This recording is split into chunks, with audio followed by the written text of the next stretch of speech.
And I think I will agree with both players. I completely expect us to see 2 or 3 very good games regardless. And you know what, quite frankly, if it goes all the way day 9, I won't complain about that either. That cannot possibly be a bad thing with players of this remarkable skill level. The game is almost loaded, and it looks like here we are, djWheat in the right position. We have the blue Zerg from Team Incredible Miracle. He is IM.losira. And in the left, the red player from Team Slayers dominating the team league. We have MMA. Take it away, Wheat. Well, you know, one thing that was really impressive about Losira is really his ability to just kind of be all over the place. You know, whether it be the quick strategies that we saw early on, whether it be the Nidus play, whether it be the Baneling drops that we saw out of the Overlords. The bottom line is that IM.losira really impressing as a Zerg. Looks like computers are playing tag team with lagging it up a little bit, but this match absolutely going to happen. The show must go on. No matter what. Yes, the show must indeed go on. Wheat, there's a supply depot going down for MMA. Will he open with a 2 racks or a fast gas? Would not be surprised to see either on this map. Losira going for the very fast extractor trick play with his drones, so that way he can end up getting a little bit of extra economy. And we do have, of course, at the top of the ramp, this will pretty much signify a wall in here, which is pretty much something you have to do versus Zerg. We are cross positions here on Shattered Temple. The barracks is now going to go down for MMA while the drones continue to flood out of the hatchery for Losira. He is currently up to 14, making that 15 drone, and that means he's probably going to go over for an immediate hatchery, and that's exactly what he's going to see. Now, because cross positions and no SCV sent out, of course, he's going to be able to plant that with absolutely no problem at all. After this comes the pool, and then everything else will unfold from there. And MMA has thrown down no gas geysers at all. Gas geysers are always the signifier for what sort of strategy the opponent is likely to be doing. So MMA almost certainly going for an early expand of his own. Wheat, I can't wait. It's going to be a macro game in set 1. And you know, we saw some really long-form games from these two in the first battle that they had. So I completely expect to see something similar in that case. We're going to have now the second supply depot going down here. Looks like everyone except for me has taken an opportunity to delay that game a little bit. There we do see, a couple of stutters, and Marcus now doing a little bit of tag team in action. We do see that one SCV now passing through the center of the map. There is that expansion hatchery going down. Losira also getting a very fast extractor and spawning pool. Now the hatchery almost about halfway complete here. SCV making his way into his opponent's base, going to scout out what's going on. We'll see that there is the extractor up, 3 drones on it. Pool's about 50% complete, and there the CC is going to go down for MMA. That no gas usually signifies that he is going to go for a quick expansion. Drone going to be making his way over. He will be blocked right here, and unfortunately will have to turn around, and he will meet the muzzle flash of that Marine's gun and go down at the bottom of his opponent's ramp. We're going to have another Marine coming out, and I'm curious to see what we'll see after this. There's the double refinery coming down by MMA. Yeah, it looks like MMA is going to be going for a very fast factory play, but that is the typical style that we see players do. MMA has shown some flair, going for some very fast drops, getting a lot more barracks after that. Losira pulling all of his units out of gas, so that way he can get that Zergling speed and then maximize the amount of minerals. He does consume. Both gas geysers are down right now for MMA, and the command center is nearly complete. Now, of course, Shattered Temple being a map with only a single Xel'Naga tower in the middle, it will become very important to control the vision on this tower. It does help any ground force identification and scouting, so anything that may be moving across the map towards his opponent, he's going to be able to see it early, pull away those lings, and then move.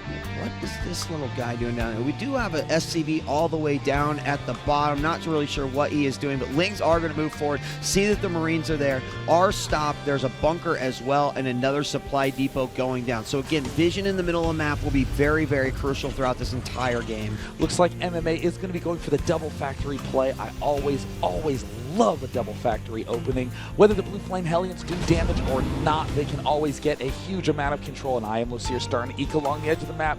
Oh my god, Marcus, he is just going to be barely out of range. We see that now MMA is knocking out that one neutral depot, and there he does see the factory, and there the second factory is revealed. Losira sees everything that MMA is doing. He can prepare perfectly for this push, and in the meantime, he is getting the third queen. He is adding on nothing but drones and getting ready to take a third base. And I really want to give some compliments for Losira. You don't hear this too often when you're talking about Zerg players, but Losira's usage of the Overlords is absolutely stupid sick. And it's something that as a Zerg player I look at and I say, that's something I want to improve on. He impresses me even with the movement and this constant checking with these Overlords. He is going to double check yet again. He used it in the last matchup for MC to set up those Nidusworms, and now he's using it to completely scout out exactly what his opponent is doing. And already we're seeing IM.losira do the style that Nest Team made so famous, getting the very fast Roach Warren, getting the faster Baneling Nest, and most importantly, getting set up for that third base. It's going to be all tier 1 defense. Oops, looks like that one sneaky SCV did get picked off by a Zergling from Losira. MMA now having a nice little wall up at the front. Look at how brilliant this is. If at any point he's under fire, he can lift the bottom and the top depots for defense, getting the tech lab now, continuing to macro up a ton of those Hellions, and when those Hellions 5 and 6 pop, it's time for the Blue Flame pressure.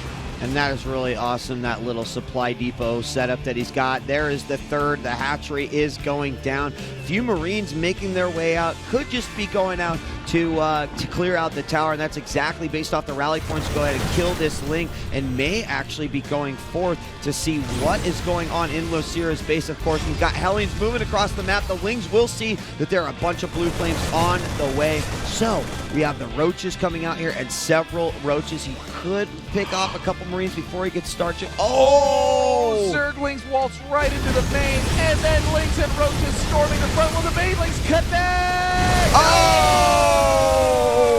It looks like MMA is in full retreat, and the Lings in the main did enough of a distraction, and Armory is trying to go down because MMA needs any opportunity to be aggressive that he can. Another hatch going down for Losira. Has he even started a layer yet? No! Indeed, Losira has not.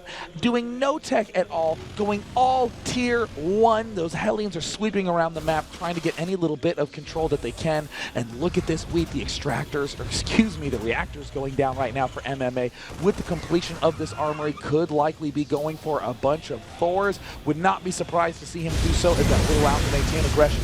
Did pick off a queen at the front. Will let him kill off some of those spine crawlers, or excuse me, some of those queens, or some of those creep tumors, whatever it is, Wheat, he's killing them off. We know what you're talking about, Day 9, and we do have another command center going up for MMA right now. Is a very, very quick third for him as well. All these Hellions here in the middle of the map, keeping that vision, which of course will help him out to see if there's going to be any advancements by the Zerg units as well. However, based off of what we've seen in this style of play, typically we're going to see most of the unit mass happening here at the natural, right in this choke. We do see more Hellions moving out, just picking at the Roaches, but of course they will be easy prey for them, so they will turn back and go home.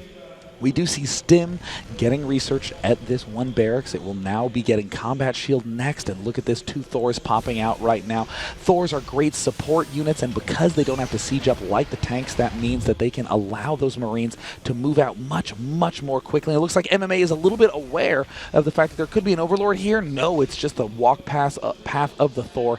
MMA trying to establish himself in a good defensive position. And we do have a second Thor out on the field for MMA as well. Right now, Losira starting to get that Baneling speed, the Roach speed, and the +1 attack on the melee units. 38 Lings being made right now for Losira. Of course, we saw that matchup with MC where he just did a ridiculous amount of damage with those Lings. Unfortunately, he lost that game, but using them for their mobility and a lot of the counterattacks as well.